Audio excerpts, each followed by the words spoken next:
Good evening, dear viewers. My name is Jeppen Pilik, and I warmly welcome you to our next Goldvorsorge webinar titled Gold Rules the World.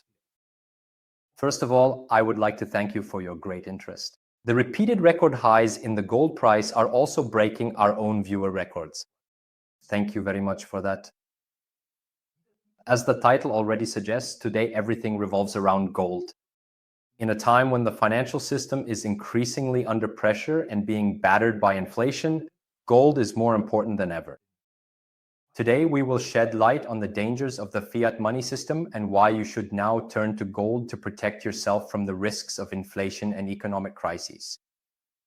We will take a look at the current gold price and explain why gold is indispensable as a safeguard in times of crisis, and how you can find the best way to access this safe haven. In addition, we will show you which gold and silver products are currently best suited to secure your wealth.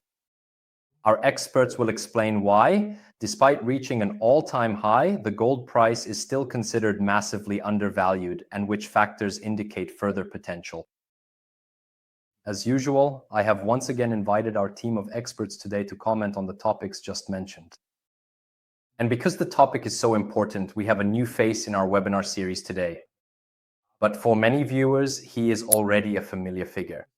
He is the president and founder of the Ludwig von Mises Institute Germany and a proven expert in monetary and capital market theory.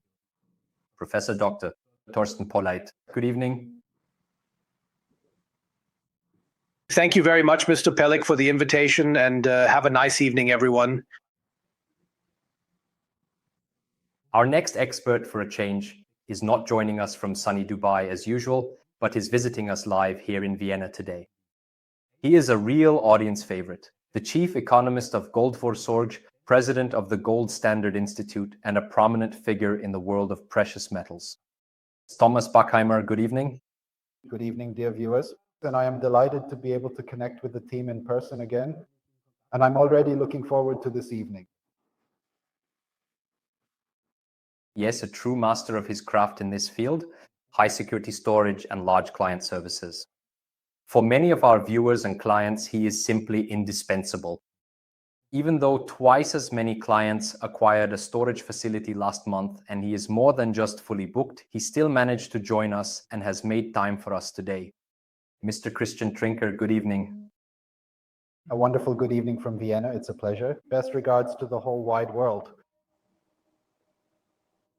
And the fourth expert in our round is the head of wholesale at Goldvorsorge and a recognized expert in precious metals with a solid reputation in the industry.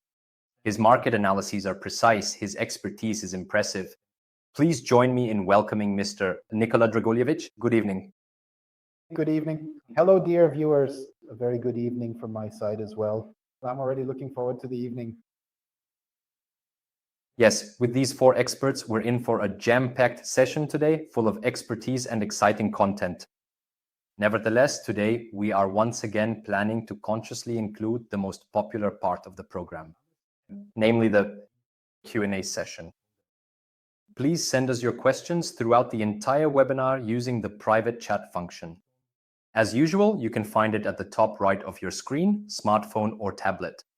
In the evening, our experts will specifically address your questions during the event and answer them together with me. Today, we have something very exclusive for you regarding orders or arrangements, a high security vault. Or perhaps for a personal consultation, we have set up a hotline for you. The number will be displayed and shown to you several times during the webinar, for example, right now. And you can pick up the phone and call at any time during the evening. Of course, we are happy about every single call. Yes, the team is ready for you. They are happy to advise you, take your orders, and set up storage for you. And last but not least, a note for all viewers who might have to leave the webinar. This webinar, as well as all others, will of course be recorded, and you can watch them again at your leisure afterwards. A few days after the webinar, the team will provide you with the link to these recordings. Or perhaps some viewers already have access to our library, which you can access and view at any time afterwards. Then I would say, let's get started with the first item on our agenda for this evening. Professor Dr. Thorsten Polleit will show us why the fiat money system is a ticking time bomb and why gold remains a reliable protection against inflation and currency devaluation. I will now hand over directly to Professor Dr. Polleit. Dear viewers, thank you very much for the invitation. And this evening I would like to speak to you on the topic of why you should invest in gold. And for that, I would like to share some thoughts with you that explain gold better as an investment asset for you as protection against inflation. And raise a few more questions and hopefully also clarify some that are relevant for your investment decisions in the current environment.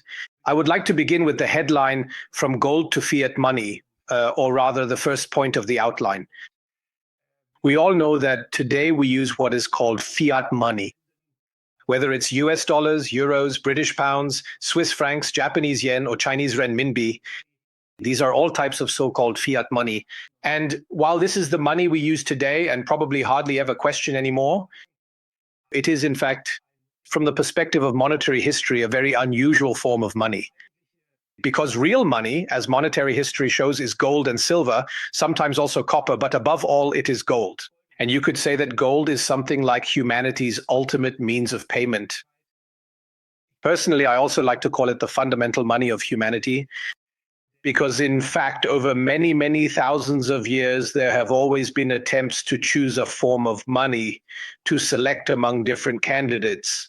And time and again, people have made the same choice for gold, silver, sometimes also copper, or a combination of all of them, because these precious metals possess all the qualities that make for good money. Gold in particular is scarce and it is homogeneous. That means it is of the same kind and quality, it can be transported, and it can be easily divided into small units. It does not spoil, and it can be stored for a long time. And all of these and even more are the characteristics of good money. And when choosing among possible candidates for money, people have repeatedly opted for precious metals, especially gold. And if we look back at the more recent past, money in the world was in fact gold. In the last quarter of the 19th century, all major economies were on what was called the gold standard. Money was gold, for example, the US dollar. It was meticulously defined and established by a very precise and standardized unit of pure fine gold weight. And ultimately, during this historical period, gold represented a kind of universal global currency for international trade. In this respect, the fiat money we have today, as I already mentioned, is an unusual form of money. And in a way, the move away from gold money began with the outbreak of the First World War. I just want to keep this very brief at this point. In particular, the European economies then suspended the gold convertibility of their currencies. Only the United States of America remained on the gold standard, so the US dollar was exchangeable for physical gold at the banks. And this last connection was finally severed on August 15th, 1971, by the US administration. At that time, they ended the gold convertibility of the US dollar. And as a result, a worldwide so-called fiat money system, as I like to call it, or a system of unbacked money, came into being. And that is the situation we find ourselves in today. And since I've already said a bit about fiat money, I'd like to mention some of the evils of fiat money. Because the fact is that fiat money actually brings with it not only economic, but also ethical defects that plague our economies. And the first thing to mention is that fiat money is inflationary. By that, I mean that fiat money loses its purchasing power over time. And the reason is fiat money is a state monopolized currency. The central banks have the monopoly on creating fiat money. And in close cooperation with commercial banks, the amount of fiat money is essentially increased through lending, created out of nothing and artificially expanded. And this happens continuously. And there is an economic law that states when the money supply in the economy is expanded, the purchasing power of each unit of money decreases. And this is reflected in rising prices for goods. And you may also know this, or very likely know this, from your daily business. Prices in the markets, in the stores are going up. And that is also a consequence of fiat money, or rather, it is the central consequence of fiat money. The expansion of fiat money leads to a reduction in purchasing power of fiat money. As a second issue at this point, fiat money is socially unjust. It leads to a situation where a few benefit at the expense of many, and that's because fiat money is being expanded, specifically by a few receiving new fiat money first, and many receive nothing of the new fiat money, or only at a later point in time. By then, the fiat money has already lost purchasing power, and this leads to a redistribution. Economists refer to this as the so-called Cantillon effect. The first recipients of the new fiat money are the winners, the late recipients are the losers. And then there is also the problem of the so-called boom and bust cycles. The expansion of fiat money, as I already mentioned, takes place through lending. Banks issue new loans, and by doing so, they lower the market rate. They artificially lower the market interest rate. And this is because the banks are offering new loans. So the supply of credit increases relative to the demand for credit, and that artificially lowers the market interest rate. And as a result, new investments are usually initiated that would not have been undertaken if market interest rates were undistorted. Initially, this leads to an economic upswing, to a kind of artificial boom typically, but sooner or later this fades away, turns into a downturn, and then results in a bust. These are the so-called boom and bust cycles. A good example of this is the global financial and economic crisis, 2008, 2009. In a way, a prime example of the destructive power of fiat money. First, there was a huge speculative boom that was triggered, but then it collapsed in on itself. And then there's another problem with fiat money that needs to be mentioned, namely over-indebtedness. The supply of fiat money has, at least so far, been significantly increased by expanding the availability of credit. And that means the debt levels of national economies keep rising over time. And that's relative to economic output. So not only are the total amounts of debt increasing, but also in relation to economic output. Let me give you some figures on that. Globally, it is estimated that current debt stands at about 330 trillion US dollars. That's about 350% of global economic output. And that is, of course, an enormous figure. And it already shows how fiat money actually maneuvers economies into over-indebtedness. And then there's also to mention that fiat money leads to an all-powerful state. It is especially the state that benefits from fiat money. You know, the state has one source of funding, and that's the productive citizen or the companies. The state can finance itself through tax revenues. However, if the tax screw is tightened too much, resistance arises among the electorate. Naturally, government politicians look for the path of least resistance, and then they quickly come across the possibility of taking on debt. When bonds are issued to fill the coffers, it initially seems possible to do so without much resistance. Because it seems like everyone wins. Savers voluntarily give their money to the state with the promise that the state will pay it back in the future, and earning some interest on top of that is attractive for the saver. And the state doesn't have to use force or coercion either. By taking on debt, the state gains access to the citizens' money. And this explains why, over time, especially in a fiat money regime, states continue to take on more and more debt, accumulating ever greater liabilities. And finally, though there are probably many more negative aspects I could mention, I want to emphasize that fiat money in particular also encourages aggressive foreign policy and even wars. This is simply because fiat money can actually be created out of nothing. And governments can relatively easily finance wars this way. There's no need to raise taxes, increase them. And that, of course, lowers resistance to aggressive foreign and war policies. And these few aspects should already make it clear to you that moving away from precious metal money or gold-backed money to a fiat money system is anything but unproblematic. And that many of the grievances and problems we see today in our economies and societies can, in fact, be traced back to the nature of fiat money, to the use of this unbacked currency. The third point I would like to address is US dollar imperialism. The global fiat money system is, in a sense, led by the US dollar. As I already mentioned, the US dollar was detached from the gold standard in the early 1970s. And even back then, the US dollar, the US economy, was the world's dominant economic and military power. And it remains so to this day. And over the decades, the dollar has truly risen to become the dominant, if you will, undisputed world currency. All other fiat currencies, whether we're talking about the euro here, or the Chinese renminbi, or the Japanese yen, which are more or less dependent on the US dollar, show that this so-called dollar imperialism, this term dollar imperialism, actually has a real basis. The US dollar is the currency used in almost all financial and trade transactions. And the American central bank ultimately determines, through its policies, the monetary conditions on the global capital and financial markets. So one can indeed speak of a dollar imperialism, that fiat, the US dollar, dominates the global financial and economic system. And in this context, I should also mention that this development has, of course, faced increasing headwinds, especially in recent years. The key term here is BRICS, that is the coalition or cooperation of non-Western countries as a counterweight.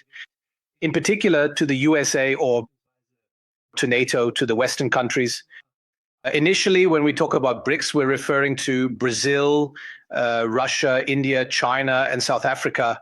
In the meantime, another 10 countries have joined this alliance of interests.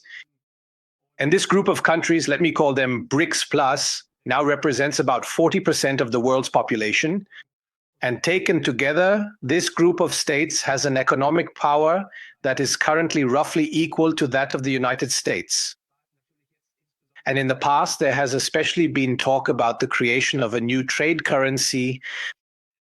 The BRICS, as a group of countries, are working to challenge the US dollar and to create a rival currency, to break the imperialism of the US dollar. So far, however, they haven't really moved beyond mere announcements. There are already efforts among these individual BRICS countries to conduct trade flows in their national currencies, for example, in Indian rupees, Chinese renminbi, or Russian rubles. But it must be said that this group of countries is still a long way off in this regard from actually being able to compete with the US dollar in the global financial system. I think this development, these efforts by the BRICS will continue. As I said, I don't think we can expect rapid changes in the global financial architecture just yet.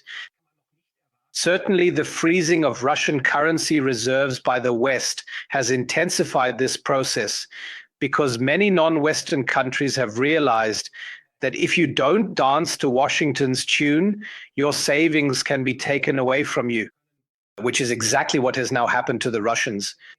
And that's why many of these countries are now working to diversify away from the US dollar, that is, to reduce their dependence on the US dollar and turn to other currencies. However, there aren't many alternatives, because ultimately the euro, the Japanese yen, the British pound, and the Swiss franc are also tied to the American leash. So in a way, they are also within Washington's reach when it comes to enforcing geopolitical interests, whether by freezing, confiscating savings, or disconnecting from the international payment system, SWIFT. And it's not just the US dollar that's being used as a weapon by Washington, but this policy is, of course, also being adopted by the Western countries. In this respect, many central banks of the BRICS countries, of the non-Western nations, have now started in particular to build up their gold reserves. So they are increasingly aligning their official currency reserves with gold and reducing their holdings of Western currencies. Now, if we look at the current events in America, we can see, however, a massive turning point. I like to refer to it as the Second American Revolution. Allow me to put it this way at this point, because the term of office of Donald J.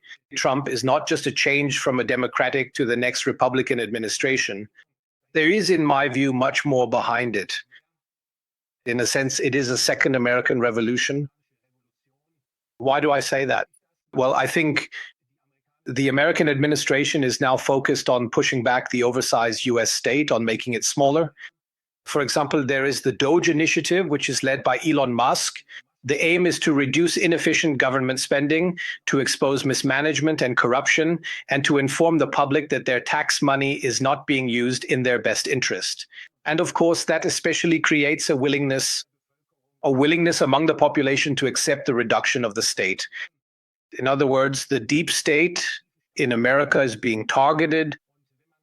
And if you listen, for example, to Donald J. Trump's ideas about import tariffs or the abolition of income tax, you can clearly see that within the US administration, in a way, the situation in America before 1913 obviously presents an interesting scenario for realigning American policy at this point. Perhaps I should add before 1913, that is, before progressivism really took hold in America, the US state was relatively small.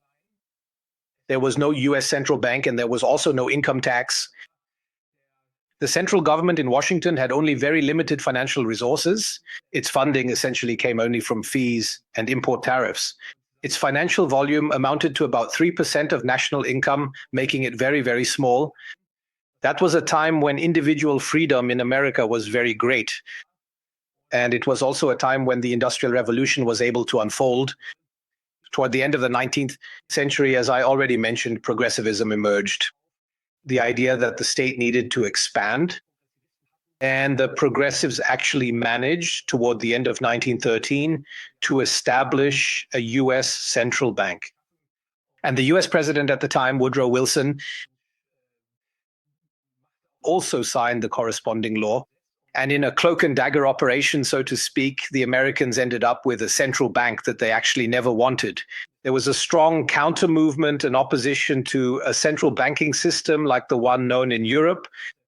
This goes back to Andrew Jackson, actually even to Alexander Hamilton. And with the central bank came the income tax.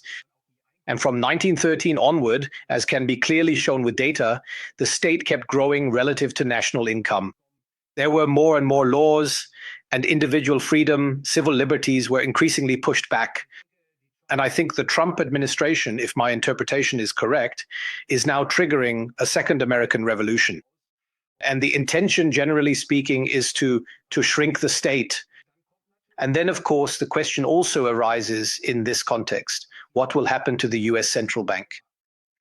And perhaps before we turn to the future of the central bank in America, it's worth noting that another major turning point is occurring with the Trump administration, namely by halting the aggressive foreign and war policies of the Americans. You can see that now, for example. Looking at the crisis hotspot in Ukraine, especially within the Trump administration, there are forces trying to really end this war quickly. And of course, there's also Trump's announcement to hold talks worldwide, especially with China and Russia, to advance nuclear disarmament and also to reduce defense budgets. They're talking about a 50% reduction. So America has really made a dramatic U-turn there. This naturally gives hope to everyone who believes in economic growth, individual freedom, and peace. But now, back to the question, what will happen to the US central bank? Perhaps some of you have already heard about the very public announcement to subject America's gold reserves in Fort Knox to an audit. Maybe you know that America, on a global scale, has the largest gold reserves in the world, about 8,134 tons. At least, that's what's officially documented. And about 50% of these US gold reserves are stored in Fort Knox in the state of Kentucky in the city of Louisville. And the idea now is to, as I already mentioned, subject these gold reserves to an audit. The last audit dates back to 1953. A very incomplete audit was conducted at that time. And the last so-called official audit was in 1974. Why are they doing this? Well, it's like this. In America, the US central bank, the Federal Reserve, doesn't actually own any gold itself. That's because in 1933, the US administration under Franklin Delano Roosevelt banned the ownership of gold. At that time, citizens had to hand over all their personal gold coins and bars to commercial banks or to the US central banking system. In return, they received US dollar banknotes and dollar checking account balances. And the US government, the US Treasury, essentially confiscated these physical gold reserves. And as a footnote, I should add, a year later, in 1934, President Roosevelt revalued gold against the dollar, or rather, the dollar was devalued against gold. At that time, the gold price was 20.67 US dollars per troy ounce. It was raised to 35 US dollars, which meant from one day to the next, a devaluation of the dollar's purchasing power in terms of gold by about 40%. So starting in 1933, the US Treasury had control over the citizens' gold. That was, in a sense, a raid, if you will, a confiscation. And now they were looking for a storage facility, which they then created by building Fort Knox. So construction began in 1936, was completed in 1937, and that's where the US dollar gold reserves were stored. There were movements during the Second World War. Other nations also stored their gold in Fort Knox. And towards the end of the 1960s, those of you who are gold experts will remember that the central banks, the major central banks of the world, tried to keep the price of gold low. And for that, they sold official gold reserves. The US central bank was also on the selling side, or rather the US Treasury. And ever since, there have always been open questions surrounding this. Is the gold actually still there? And if it is there, if gold bars in the corresponding quantity do exist, who actually owns these gold bars? And of course, lastly, do they also have the appropriate quality? Do they actually have the gold? Fineness level, which is documented. And all these questions are now obviously being addressed under Trump and Elon Musk. So it will be interesting to see whether these gold reserves actually still exist. And at this point, I might add that I have recently been dealing with this problem, with this topic. Some of you may know that I played Dr. Polleit's Bum und Bast report released. You can find all the information about this at www.boombustreport.com. And in one of the recent issues, I also focused in particular on the gold in Fort Knox, and especially on the question, what will happen to the dollar if these gold reserves are not present or not present in the required quality in Fort Knox? Then the next point I have on my agenda, on the future of the global fiat money system. From what has been said so far, you can already tell that the global monetary architecture is not set in stone. What we have today is a global fiat money system under the dominance of the United States of America. We know that there are many emerging economies that are bothered by this dollar dominance, that this dollar dominance. So in a sense, they want to introduce a competing currency, keyword BRICS countries. And in all of this, of course, we also have to take into account the economic and ethical problems I just outlined. These are, of course, relevant for all economies in the world. So many of the ills we see today, whether it's inflation, the devaluation of savings, or boom and bust cycles, ever-increasing debt, and the development toward an ever larger and more powerful state. All of these are problems that the fiat money system brings into the world. And so far as I know, there is actually still no solution that is currently being pushed forward politically, not in America as of today, and certainly not in Europe. And of course, the sources of hope here are the ideas of establishing a free market for money, looking at crypto units like Bitcoin and others. That certainly gives reason for optimism, because ultimately this is an idea that the economist Friedrich August von Hayek was already promoting and supporting in the 1970s, namely to break the monopoly of the state, to abolish its control over money and allow a free market for money. What does a free market for money mean? A free market for money means that you and I, that everyone can choose the money for their transactions that seems most useful to them. And at the same time, that everyone has the right to offer their fellow human beings a good that they wish to use as money. The expectation of economists, and I think it's a very well-founded expectation, is that naturally the best form of money will emerge, because people will, of course, demand the money that best serves their purposes. And that, of course, brings us right back to gold or even silver. There are already some private sector initiatives that are establishing a payment and monetary system backed by precious metals. In a way, they have already prepared for this, but at present it is not yet feasible or practical to implement.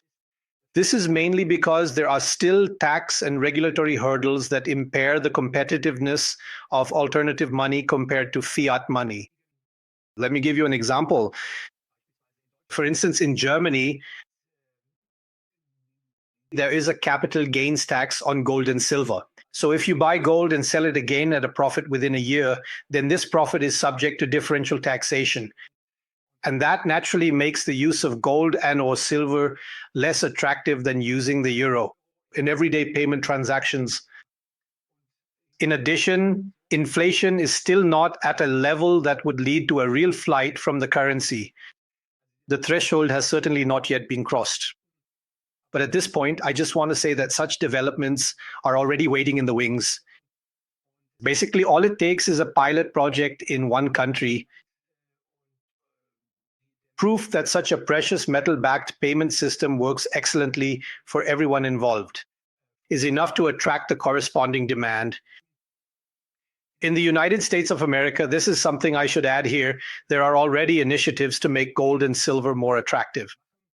In many, in fact, almost all states, if I am correctly informed, legislation has now been introduced to abolish capital gains tax and also value-added tax on gold and silver. And in this respect, people in those states have the opportunity to use either gold or silver or simply dollars. And these legislative initiatives have also been launched to protect citizens against an inflationary dollar from the United States of America. There is little reporting about this here in Europe, as I have learned. That is why I am explicitly mentioning it. One recognizes the monetary function of precious metals, gold and silver. It still exists, of course. It can be elevated through such legislative changes as those in the United States of America. And I am actually confident that the status of precious metals in monetary use will continue to gain ground in the coming years. You can already see that now. Now, I am almost at the next section point, gold and silver in the investment portfolio. You can already see today that the demand for gold and silver is rising, not for payment purposes right now, but especially for the purpose of storing value. And that is a very clear and undeniable indication that the use of fiat money is increasingly being questioned by many across the globe. This is significant because, as you are likely already well aware from economic history, there are usually three primary and distinct functions traditionally attributed to the concept of money.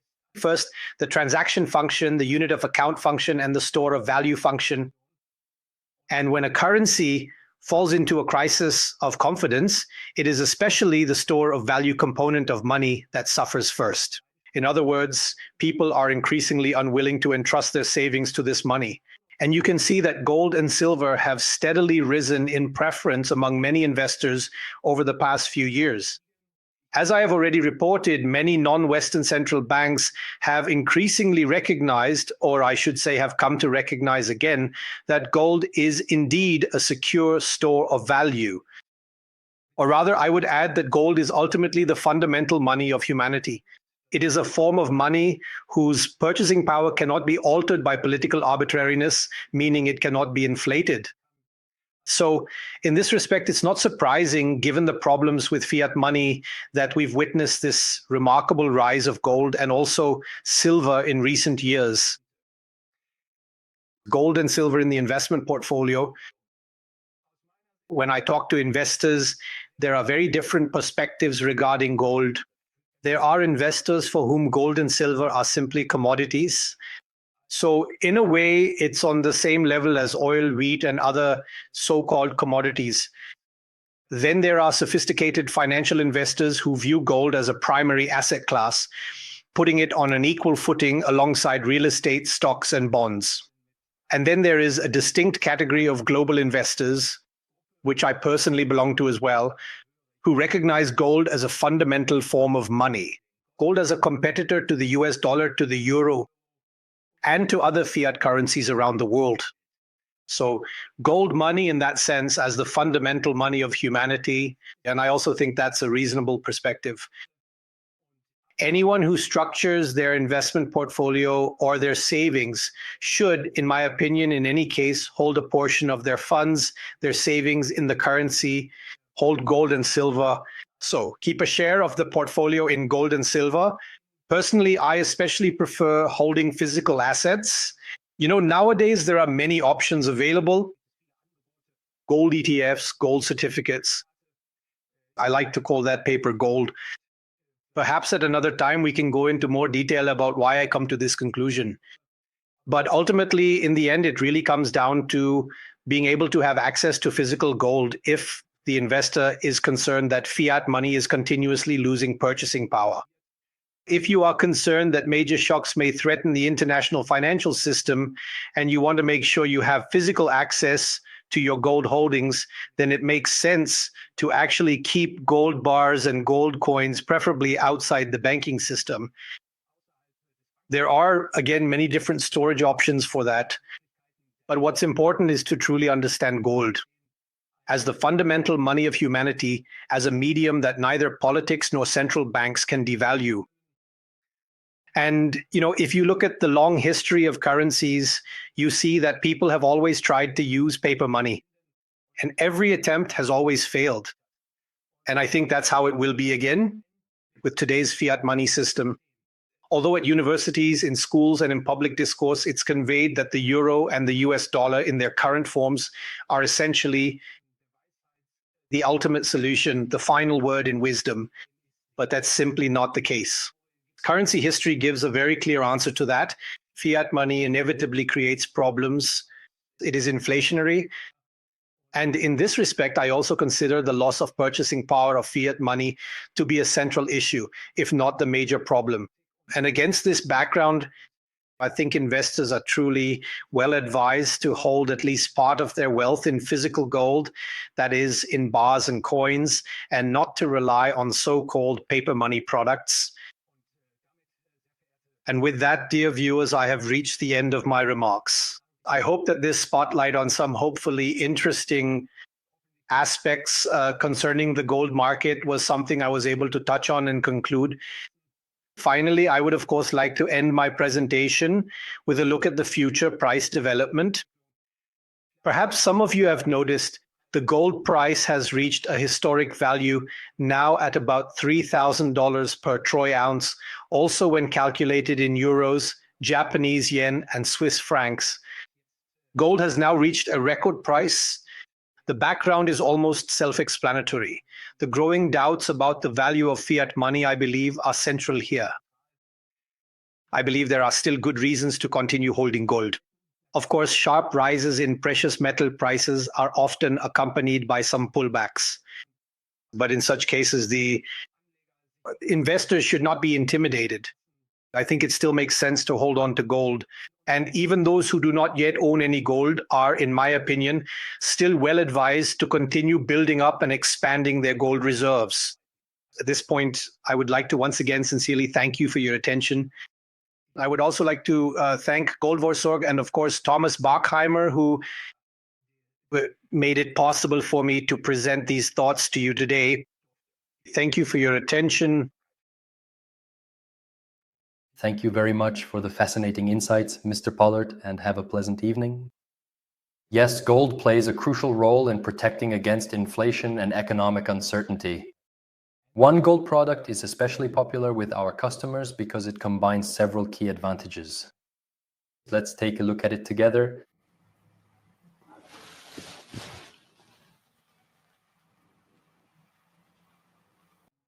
So to the control room, there should be a video now.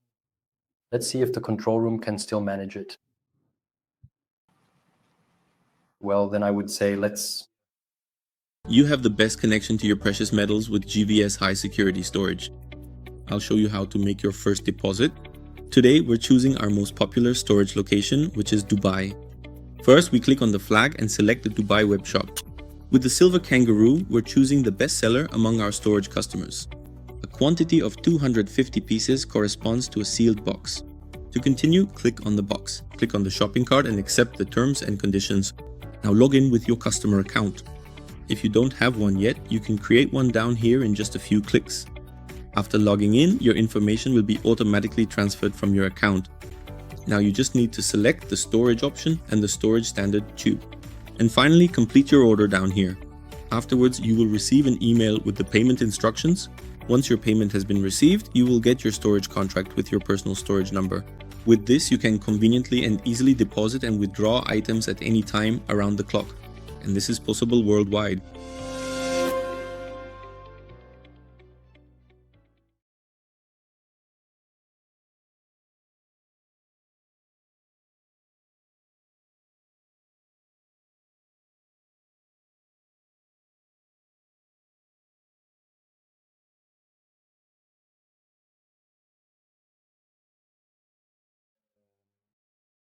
Facilitate and what role it plays in today's economy. After that, we'll take a look at the historical development of gold and its timeless significance. Finally, he will show why gold is the ultimate protection in times of crisis and remains indispensable, especially in uncertain times. Mr. Bachheimer, the floor is yours. Yes, thank you very much. Is the presentation already loaded? There's still a problem with scrolling, but I can go ahead and start if a technician could maybe come by. The most important thing about all crises is we don't have a COVID crisis, we don't have a climate crisis, we know it. It's the persistence of fiat money and it's the debt. And regarding debt, I'd like to mention the following, namely the level of debt measured against the GDP of individual countries. Yes, Julian, let's hear it, please. Thank you. Germany has a debt level of 65% measured against GDP. Austria is a bit more ambitious, and we always have to keep one thing in mind. We have to actually believe these numbers. There are probably a few more things hidden in there, but in Austria, it's 78%. And of course, the EU is the most well-behaved when it comes to debt at 82%. And we all know the stories, ladies and gentlemen, that it's always said the Chinese and the Russians, they're doing so badly now, right? And they all supposedly have massive financial problems. But the next slide shows China is at 22%. That means their level of debt is where we were in the 1970s or 1960s. So it really doesn't matter at all over there. So the 22%, you can really disregard that compared to us. But of course, Russia, 19%. How often do we hear that Putin's economy will soon collapse thanks to the sanctions? How often do we hear that Putin has to step down because he has led the country to the brink? But a debt ratio of 19%, I'd really wish that for myself and for my friends' children. But unfortunately, today we are at more than 3 times Russia's debt ratio. And when it comes to the United States, which imposes so many rules on the world and announces its wishes and want to bring everyone to their knees, they're at 122. The immoralists have the highest debt ratio. And it will furthermore inevitably be the case that this complex and systemic problem in the United States can potentially no longer be effectively solved, or perhaps only with an immense amount of difficulty and effort. And Donald Trump, he set out to tackle this and is now trying to solve the whole thing through various measures. He started already in the first week with executive orders. Many who follow our YouTube channel, we've already made several videos about this. Executive orders, briefly explained, with them, the president can basically govern by decree. It's almost impossible to reverse them. He doesn't need Congress to vote on it. And of course, there are certain limitations he has to observe so that he can issue executive orders. But essentially, all the important financial laws in the United States have been enacted through executive orders.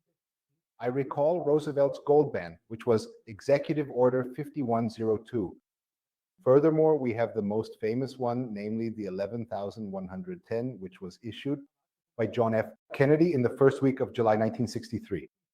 He basically threw a wrench into the Federal Reserve's plans because he said that new government debt, new US dollars, would only be issued with backing by silver held by the Treasury Department. Of course, that meant the Federal Reserve couldn't make any profit from the new debt. And if they can't make any profit, sorry, let's move on.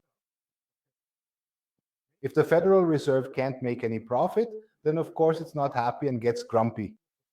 And then the Fed was also lucky that John F. Kennedy passed away 5 months later, to put it that way. But now we also have executive orders. Trump started right away. At the end of January, on the first day of his term, I've mentioned a few examples here. On the right side, you can see it, the Paris climate. Crazy, they just casually pulled out of that. They pulled out of the WHO as well. He did all of that on his own without the legislature. You really have to imagine that. The tariffs, the famous ones, and there will be more executive orders to come, but also the restructuring of the USA and unnecessary things as well. I mentioned those on purpose now. The last one, that's an executive order that revokes the requirement for government agencies to use paper straws because it says that's inefficient. Nobody needs it. So executive orders, you use those quite a lot. And a president who basically lives the executive unitary theory, that is, Trump announced this beforehand, he wants to govern as much as possible by decree. We can see that. Of course, he also overturns a lot of executive orders. And that's where we're skeptical. Issued crypto-related executive orders. Executive Order 14,067 from the 23rd, January 1st day. This one has a specific task, strengthening the United States leadership role in the digital finance sector. Yes, that means he used to focus more on gold, and suddenly, after his assassination attempt, he suddenly became a crypto believer. That was already becoming apparent in Nashville. In the summer, when he got to know all the big names in crypto, he then issued a second executive order in March, on the 6th, March 2025. And that's the executive order for establishing the strategic Bitcoin reserves and the digital asset holdings of the USA. And in it, excuse me, do I need to get another command? Here. Yes, they're there. It describes that the United States, and now I'm coming back to the fundamental problem, namely the debts of the United States. We've already made a video about this executive order as well. The United States will acquire 1 million Bitcoin, 200,000. They already have within the next 5 years. And these Bitcoins, along with 4 other major cryptocurrencies, and they want to hold them for 20 years. At the same time, they've already, in 2024, with Larry Fink, the BlackRock wizard on Wall Street, he set it up so that these major cryptocurrencies can already be traded through ETFs, but also through derivatives. And with that, you can manipulate the price. We all know this from gold and silver. Wall Street has always been a bit annoyed that they couldn't interfere with crypto. But together with an executive order from the White House, Larry Fink on Wall Street, and the SEC, that is the commission that approves or rejects these securities, they're all helping with this. And now, in fact, the system has taken control of Bitcoin. And I would now claim it's just a theory. Whether it's true is another matter. But one way of thinking about it is, of course, that the Americans, with this strategic Bitcoin reserve, will want to get rid of their debt. That means it's a possible way of thinking to say Bitcoin prices will rise, and the profit from that, then at some point in 15 years, we'll sell it and we won't have any more debt. Maybe that's a last desperate attempt to get rid of debt here. And maybe you could even say it's actually decent to try something like that. But whether that will really work out is a mystery to me.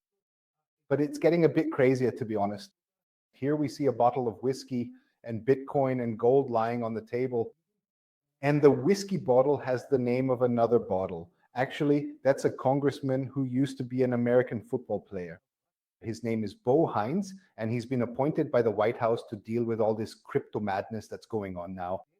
And Mr. Bo Hines, apparently during his football career, I took an insane number of hits to the helmet because he's already out of his mind. He said people should sell their gold now, but strangely enough, it's still on the books at 2.4 US dollars. And he seriously wants people to sell their gold now. Just imagine that, and then exchange it for cryptocurrencies. So this really is one of the high points of madness. And you can clearly see that not only the people in society, but also that the debt is really putting the squeeze on the Trump administration. And now they're approaching the solution in a state of panic. Whether that's the right way to go about it is another question entirely. I would actually have some other suggestions, but we'll get to that later. Well, you have to let the US dollar weaken at some point. Make America great again means make the dollar weak again. We can see that this year, for example, it's already lost almost 5%. If I'm thinking correctly, it's lost value against the euro. Just imagine that, losing 5% against the euro. That's, well, you really have to be an artist to pull that off. And we know this from before. The last person who made America great again was Ronald Reagan. You still remember him. And he had this so-called Plaza Accord because he believed that only with a weak US dollar could you really achieve something economically on a global scale, and then you could enter international trade because your goods would naturally be cheaper. And back then there were the G5 countries, and in 1985 they were convened. So the Japanese were there, and the Canadians, and of course the Germans. And a weak dollar was forced through an agreement. And that naturally led to massive disruptions. That's obvious because anything artificial in currency matters. You know, I'm a man who works at the Gold Standard Institute. You really can't use artificial interventions. Everything has to happen naturally. Of course, that doesn't happen with fiat money, because from the moment it's invented, the artificial world begins, and every little artificial intervention, just like in the human bloodstream, every artificial intervention leads to a bigger one. That's called an intervention spiral. Until the Big Bang came in 2019, when the Federal Reserve implemented quantitative easing. And that's when the original sin actually began. And they got the world out of the debt crisis by creating even more debt. Very funny, actually. And yes, this artificial thing led to distortions. And of course, those had to be fixed. And already in 1987, there was the Louvre Accord, which was then signed in Paris. At that time, Italy was still involved. So those were already the G7 countries. And I don't know who else joined after that. And then once again, they tried through an agreement to make the US dollar stronger. That was crazy. Such a huge agreement within just 2 years. Of course, that didn't bring any stabilization at all. And it led to huge tensions between the US and Japan. The Japanese actually lost everything. Only the Germans were really able to make good profits. To put it more precisely, they were able to increase their export profits or export quotas, because the Germans, even with a rising mark, were still able to export more and more. That was unique in economic history. Between 1960 and the year 2000, the mark rose sharply and export shares increased dramatically. So you really have to congratulate the German economy. The Japanese, however, did not survive these artificial interventions. And Japan experienced an economic death in 1989, just 2 years after the Louvre Accord. To this day, it has not truly recovered. The Japanese economy, that is, the debt situation of Japanese society. So the Japanese are still suffering from it today. And now this Trump probably wants to do something achieve the Lago Accord. He wants to create exactly this accord together with the G8 countries.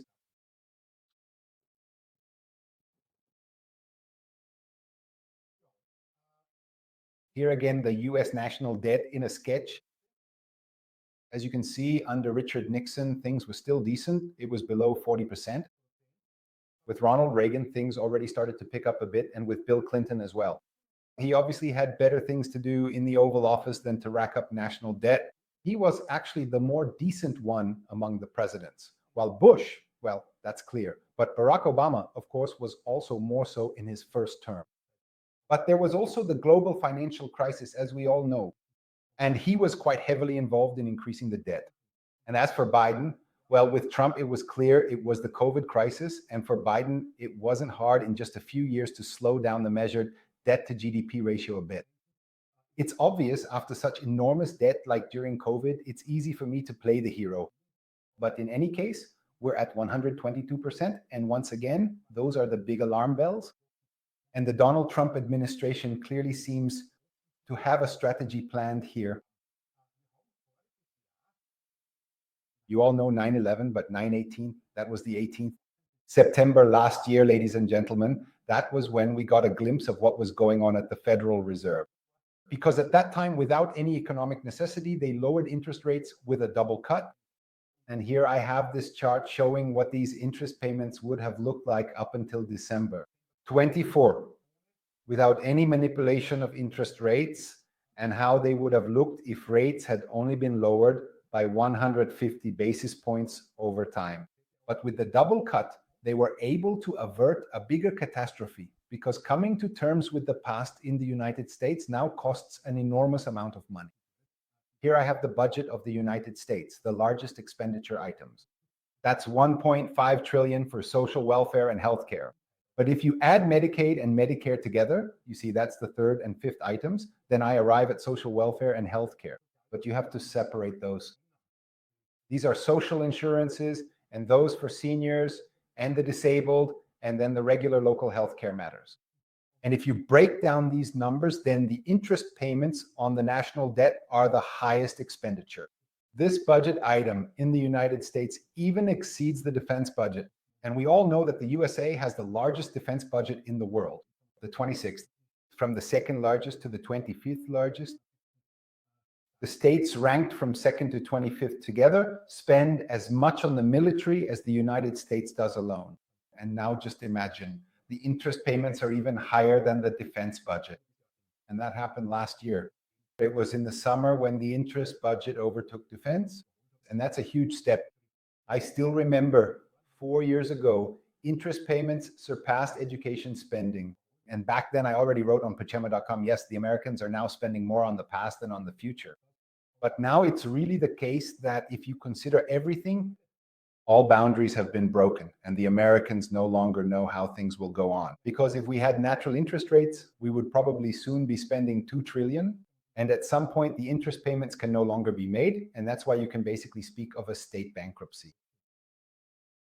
So what else could the Fed do? And Thorsten Polleit has thankfully already mentioned it. The Fed could potentially revalue and invest. He mentioned it because there's also a video about this on our channel about Fort Knox. Donald Trump wants to take a look inside Fort Knox. Whether that's actually a smart move is another question, because many people speculate, and quite justifiably, that there's nothing left in there. And then with a single click, the dollar would be switched off and it would all be over. Because the competition in the BRICS countries has already become adaptable today. Behind it. Yeah, but maybe you could somehow revalue after all. And perhaps, ladies and gentlemen, you remember the charts from my second to last webinar when I showed the unassignable central bank purchases in 2022 and 2023. They've never been this high unassignable. And all we could do was speculate as to whom they belonged. And now I'm really going to put forward the bold prediction. Well, maybe the Americans even jumped in there.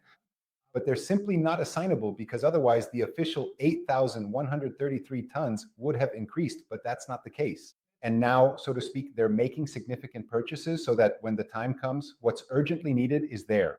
And so that they can't be accused of lying, but also so that they can revalue. I think that's quite a bold, one has to say, it's almost like something out of a movie, but also an interesting theory, because all this data available to us from the Americans, or rather from the central bank purchases, could actually legitimize such a theory. And I definitely believe that this momentum and the rally we've had this year, even though last year, and we should never forget this, we had a strong US dollar year and a strong gold year. And for both to rise at the same time is not easy, or actually doesn't really happen, because both are somehow counteracting each other. That means when the US dollar rises, the gold price falls, and so on. And that's why it's surprising that both happened at the same time. And what surprises me even more is that we were able to carry this momentum into this year. Of course, central bank purchases are also a factor, but there's also a bit of panic in the markets because people subconsciously sense that something is happening and that we're soon going to have some real trouble. All right, what happens if the Americans want to solve their national debt problem? With gold reserves, the Americans have 35 trillion in debt, 8,134 tons, 8,134 tons. And yes, the required gold price, the ounce, would then cost $135,000. Ladies and gentlemen, one has to say that's quite a hefty price. And every gold holder would be delighted if the Americans could basically turn the gold wheel here precisely in order to get rid of their debt. But nothing is certain. That idea isn't originally mine either. It's a prediction. A promise is a theoretical possibility for consideration. But let's move on. It's actually quite interesting to see that the Eurozone would need a gold price of $34,000. Germany would need a gold price of 18,000. And yes, that's actually doable. But Russia, ladies and gentlemen, and we mustn't forget this, Russia needs a gold price of $4,000. And we might even see that this year. And Russia would be debt-free. And then, of course, you can, well, you use it to pay off your debts, but you're basically at par and you still have the gold. Then, of course, it becomes even easier to finance the state than before. And that's certainly quite an interesting situation. Theoretical, of course. And now China already needs a more ambitious price, 65,000. And then there's Saudi Arabia, which I still have to mention because it's an important player in the Gulf region. And because Saudi Arabia will play a very big role in the coming years, at least that's my assumption, and I've calculated it as well, they need about 24,000. So here you can see it again, quite impressively. So Russia would be out of the whole thing relatively quickly. Debt is really the thing that pinches us the most. So ladies and gentlemen, now we come to something a bit more difficult. Because of course we know that, how should I put it? They won't let us get rich, to put it that way. They don't want that. And that means now you probably have to separate the gold price. And this theory actually came up 10 years ago, that people said central bank gold should be valued differently than the gold price. Ordinary gold, because otherwise every gold holder would become just as rich, and you would become very wealthy if America had to pay off its debts. David Hume already hinted at this once before. And I actually find that inhuman a bit of a pun, because Mr. Hume said that the banking system needs a different gold price than ordinary people, and this also goes along with the gold automatism. But overall, Mr. Hume was a rather brutal person, because he once happened to be in Saint Flamon in Styria, and he happened to see two genuine Styrians and even wrote an essay about the Styrians, saying that they are the ugliest people he has ever seen in the world. So you can see he became a bit insane. The only problem is our world is also insane. And we have the problem that perhaps even this theory might be picked up again. And then we would have two gold prices. The states would be in a good position. And today we only earn a little, but not to the extent that we actually deserve. Debt reduction would, of course, occur with this revaluation, and all currency systems would be stabilized again. And the Americans would no longer go down the drain. That's why this theory is actually quite conceivable. The disadvantages are obvious, of course. You have a market distortion, and different gold prices disrupt the free market mechanism. People then lose trust in the markets, and that will lead to inefficiencies. There is an overall loss of confidence among investors. You never know, maybe a central bank sells gold to someone and then sells it to me, or the other way around, buys gold from me. And then it goes to the central bank, because there are intermediaries between the central bank and the average citizen. Those are mostly the Wall Street giants, and the practical and legal implementation is probably also very difficult. Ladies and gentlemen, under Donald Trump, since he took office, he has really driven up the price of gold. You can see that here. A lot of people say it's crazy what Trump is doing with the tariffs, with the threats, that everything is being fueled by these insane methods, and that the stock markets are falling as a result. And basically everyone is already fed up with Trump because it's so brutal. But of course, Trump knows exactly what he's causing. In my opinion, no, don't move. Of course, Trump knows what he's doing, but he's probably doing it on purpose. And now I'll tell you why. Again, not a prediction, but a way of thinking. Artificial and aggressive measures like punitive tariffs, sanctions against certain industries or countries, and protectionist actions create uncertainty in the global order. They create uncertainty, which unsettles the markets, and investors pull out of the stock exchanges. The friends of the governments, of course, will have been informed and have already pulled out long ago. And as we can see now, the stock markets are already correcting significantly, you have to admit. And probably Vanguard, BlackRock, the big three, have now been called upon. They've already made a lot of money with the Trump sum anyway. Because if they pull out, it's all over, of course. But now they just have to swallow a few losses for a few years for the following reason. This is also a way of thinking about it. First, we have this debt relief through Bitcoin, then debt relief through gold, but now we might also have debt relief through these measures because people are fleeing into so-called, it's actually absurd, safe havens. They're pulling out of the stock markets and moving into gold. Of course, we can see that happening, but maybe they're also moving into US government bonds. And naturally, the increased demand for US government bonds leads to falling interest rates. And that way, Trump can sell more bonds. And government financing has become cheaper. That could also be a theoretical possibility. That means, and I want to repeat this deliberately, what Trump is doing there is important. It's crazy, but he'll probably focus on one of these three solutions. Either debt relief through crypto or debt relief through gold, which would be the most elegant solution if you have it. If you don't have it, well, then we'll see how it goes. But the Russians would be the biggest winners, which might bother Trump a bit. Or the citizen who holds the gold. But then, of course, we have the theory of splitting the gold price or debt relief through artificial uncertainties, and that people besides gold would also voluntarily invest in government bonds. And I consider that entirely possible as well. Again, this is not a prediction, ladies and gentlemen, it's just a possible scenario to consider. And in 2018 and 2019, Donald Trump already waged an aggressive trade war with China.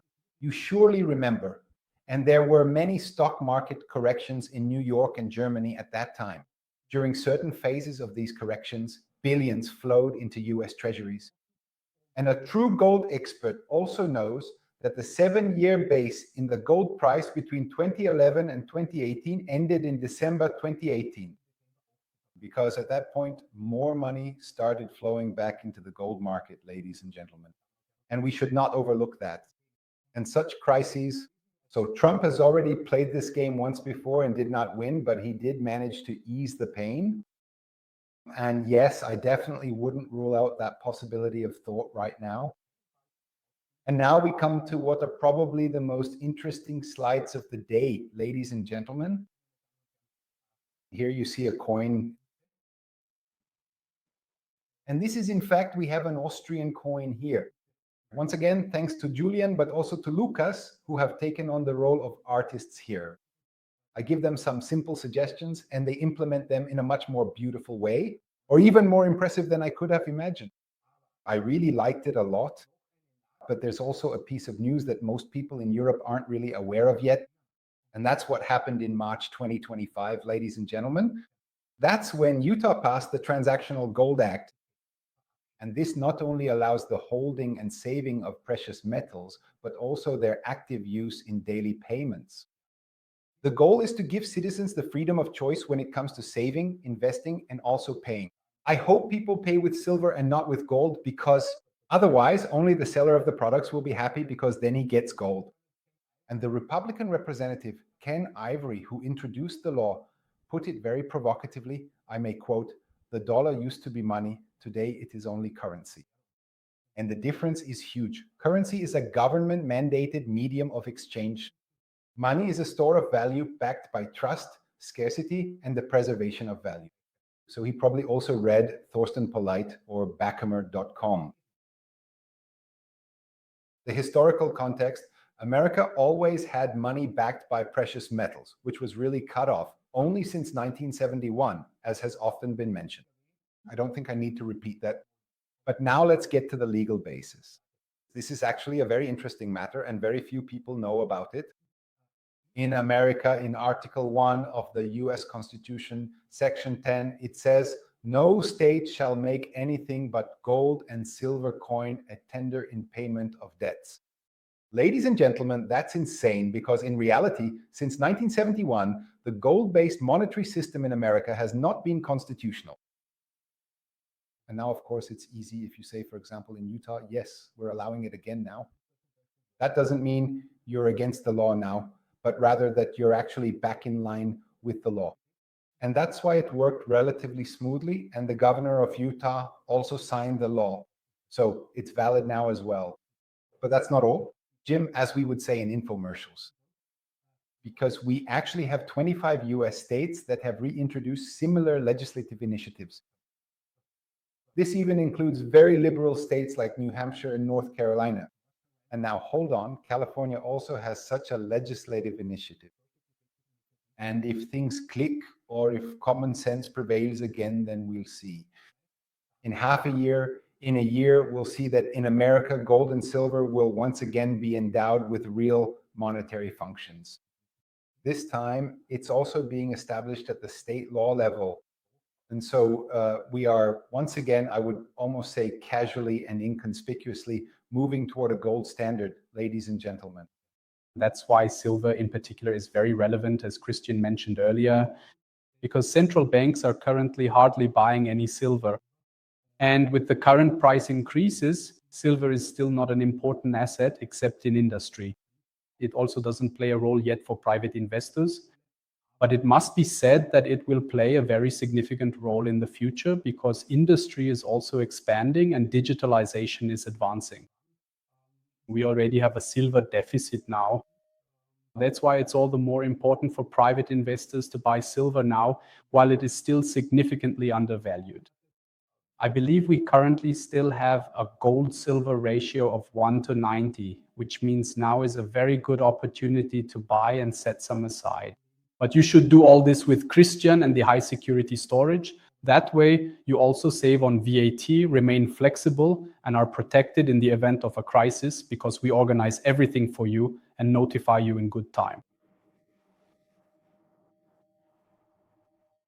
Exactly. And you have to take into account that the gold-silver ratio is still at 1:92, so it's still quite undervalued. That means, if not now, then when? Next question. But the US central bank doesn't belong to the American people, but rather to a few private bankers. Why is the topic of the US central bank so important, Mr. Bachheimer? Yes, the US central bank, that's not entirely correct. The US central bank is a hybrid institution. It does not belong directly to the American state, but is a union of 12 regional central banks, the so-called Federal Reserve Banks, which are subordinate to the central bank. And these, in turn, are owned by private member banks. So it's composed in a hybrid way. And yet, of course, it plays a central role because it is the central bank of the world's leading currency.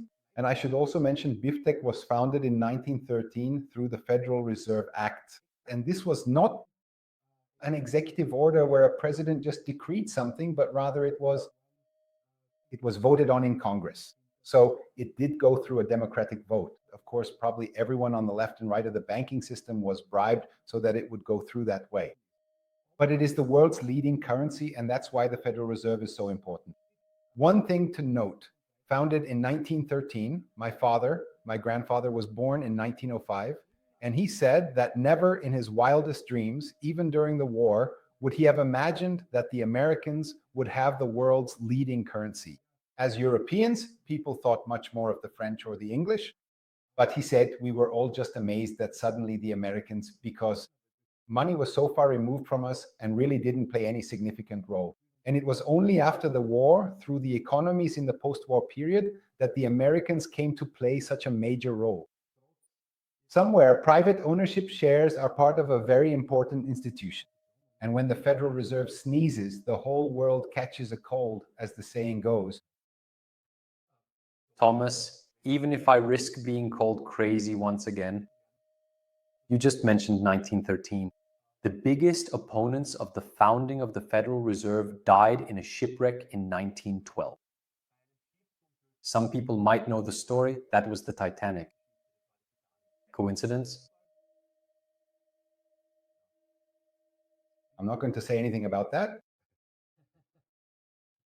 All right, then let's move on to the next question. How do insiders and elites prepare for a potential global financial crisis? Are there any secret strategies for securing wealth?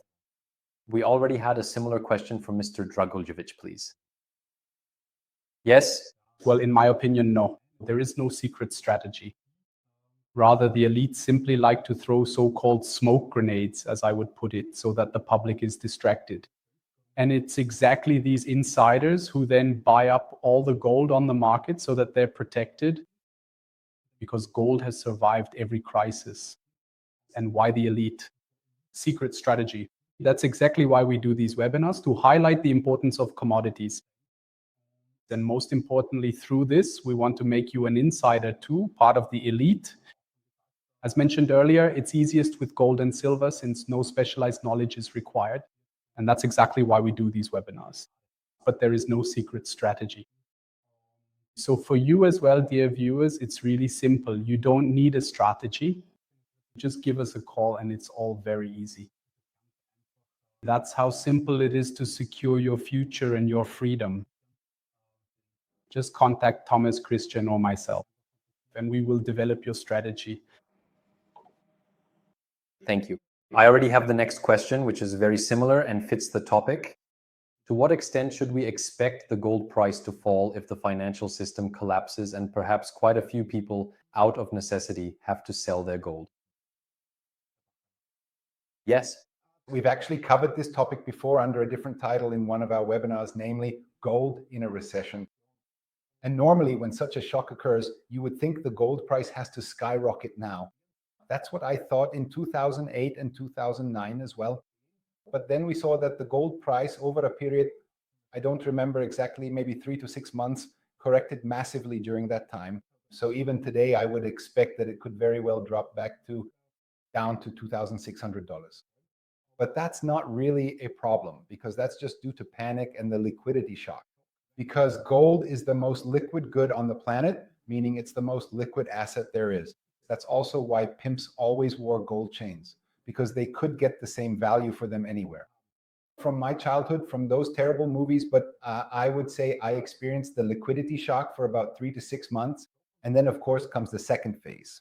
That is the deep-seated fear of inflation, because that is precisely the moment when the central banks feel compelled to start printing massive amounts of new money again. They take these drastic measures in order to stabilize the entire financial system and keep everything from collapsing.